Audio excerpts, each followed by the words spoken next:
बाबा साहब की विरोधी है तो सवाल उठता है, राम जी गौतम जी आप इतिहास खंगालिए कि भारत रत्न किसने दिया। बाकी तत्कालीन सरकार ने बाबा साहब को तो 2 गज जमीन भी नहीं दी, और बाबा साहब की जब अस्थियां उनकी पत्नी ने विमान से ले गई पुणे ले गई तो उनसे उनका खर्च भी मांगा गया। तो महिला हूँ इसलिए किसी भी दलित महिला पर किसी भी दलित नेता अगर टीका टिप्पणी करते हैं, अशोभनीय भाषा करते हैं, तो दलित महिलाएं भी कैमूर जिला से उठ खड़ी होंगी। और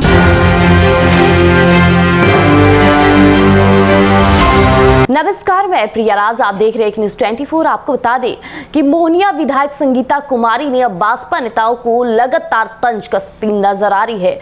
ऐसे बीच उन्होंने कहा कि जहां बिहार विधानसभा चुनाव है तो तमाम राजनीतिक पार्टियों के लोग बिहार आना शुरू कर दिए हैं। ऐसे में बिहार के लोगों को वर्गलाने की कोशिश की जाती है और मौजूदा जो बिहार में नेता है जो कार्य कर रहे बिहार के विकास के लिए, उन्हें लेकर नकारात्मक संदेशों को कहीं ना कहीं फैलाने की कोशिश की जाती है। अब ऐसे में ऐसे सवाल होंगे तो संगीता कुमारी ये बिल्कुल बर्दाश्त नहीं की। उन्होंने ना सिर्फ बसपा नेता को चेतावनी दी, बल्कि उन्होंने बातों ही बातों में ये तक कह दिया कि बिहार में दाल नहीं गलेगा। तो हम चाहेंगे सबसे पहले आप मोहनिया के विधायक संगीता कुमारी को सुने।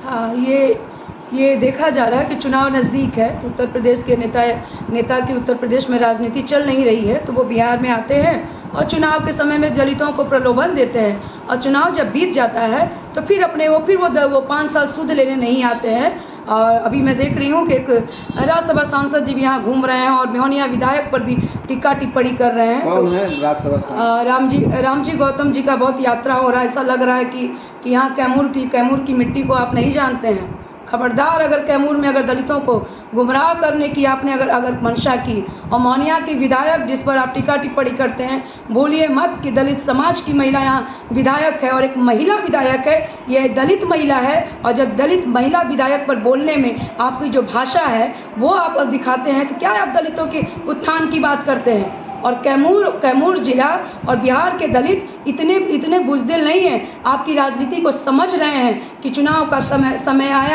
आए हैं, देखेंगे, सेटिंग डेटिंग सब करेंगे, दलितों को गुमराह करेंगे। तो खबरदार, मैं भी यहीं की बेटी हूँ और इस पूरे बिहार की मैं करती हूँ। दलितों कहूँगी, जब भी कैमूर जिला में एक दलित का कभी भी दुख सुख में मैंने नहीं देखा कि उत्तर प्रदेश से एक नेता आए हों और सुख दुख में उनका लिए हों। तो ये दलित है, आप गुमराह करना चाहते हैं, तो मैं भी उसी समाज की बेटी हूँ। मैं दलितों को गुमराह नहीं करने दूंगी और मैं दलितों के लिए खड़ी रहूँगी और दलितों को बताऊँगी। ये जो चेहरा दिखा रहे हैं, जो दो दलित समझ रहे हैं कि ये हमारे रक्षक है, निश्चित तौर पे बिल्कुल नहीं। ये आप लोग देख लीजिए, ये रक्षक नहीं है। कहीं ना कहीं समाज के अंतिम पायदान पर छल करने के लिए ये लोग आए हैं। तो कैमूर के दलित जग जाइए, और जो मन भ्रांतियाँ फैलाई जाती हैं कि भारतीय जनता पार्टी की तरफ भ्रांतियाँ फैलाई जाती है कि भारतीय जनता पार्टी की बाबा साहब की विरोधी है, तो सवाल उठता है, राम जी गौतम जी आप इतिहास खंगालिए कि भारत रत्न किसने दिया। बाबा साहब की मूर्ति संसद में किसने लगवाई, बाबा साहब को किसने चुनाव हरवाया, किसने पद्म विभूषण किया, किसने 1975 का आपातकाल लाकर देश के संविधान को तार किया, लोकतंत्र को खतरे में डाला। और बहन मायावती जी किसके समर्थन में मुख्यमंत्री बनी, और जो जिस गेस्ट हाउस की कांड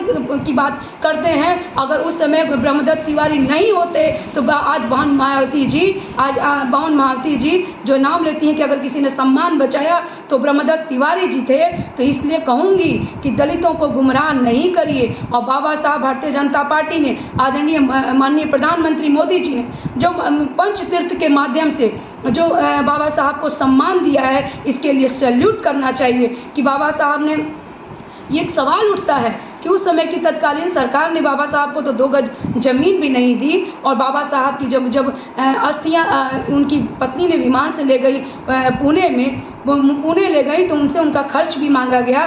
तो ये गुमराह मत करिए कि हम लोग जो है ये दलितों के ये हैं। ये आप साफ कहिए और इतिहास के आईने में जाइए, और बिहार और कैमूर की धरती पर उत्तर प्रदेश की राजनीति नहीं हैंडल होगी। ये आपको मैं आगाह करना चाहती हूँ। और जिस दलित महिला विधायक संगीता कुमारी पर आपने मोहनिया में टिप्पणी की है, तो बोलिए मत कि मैं महिला हूँ। मैं वही महिला हूँ जिस महिला को आगे बढ़ाने के लिए बाबा साहब ने कहा कि वो समाज कितना आगे है, तब तक नहीं आकलन किया सकता वहाँ की महिलाएं कितनी आगे हैं। हिंदू कोड बिल के तहत जो महिला के अधिकार के लिए बाबा साहब ने संघर्ष किया, मैं उन बाबा साहब को मानने वाली महिला हूँ, उनकी विचारधाराओं को आगे बढ़ाने वाली महिला हूँ। इसलिए किसी भी दलित महिला पर किसी भी दलित नेता अगर टीका टिप्पणी करते हैं, अशोभनीय भाषा करते हैं, तो दलित महिलाएं भी कैमूर जिला से उठ खड़ी होंगी। और निश्चित तौर पे आप ये मत समझिएगा कि सिर्फ पुरुषों का, यहाँ दलित का मतलब सिर्फ पुरुष नहीं है, यहाँ दलित का मतलब दलित महिलाएं भी हैं, और कैमूर जिला में महिलाएं भी आगे आएंगी। इसलिए अपनी भाषा जिस भाषा का आपने इस्तेमाल किया है, मैं मांग करती हूँ कि मोहनिया की धरती पर आपने जिस तरह से मोहनिया विधायक, एक दलित महिला की विधायक, दलित का नेता बनने की कोशिश और दलित महिला का आप अभी आपने सुना कि संगीता कुमारी ने बसपा नेताओं को चेतावनी के साथ साथ बड़ी बातें करती नजर आई। हालांकि बिहार के विकास के लिए वो काफी अच्छी मानी जाती हैं और कहा जाए तो वो भी चाहती हैं कि कार्यों को वो पूर्णतः रूप से आगे बढ़ाएं और बिहार के जो राजनेता हैं लगातार बिहार के विकास में कार्य करें।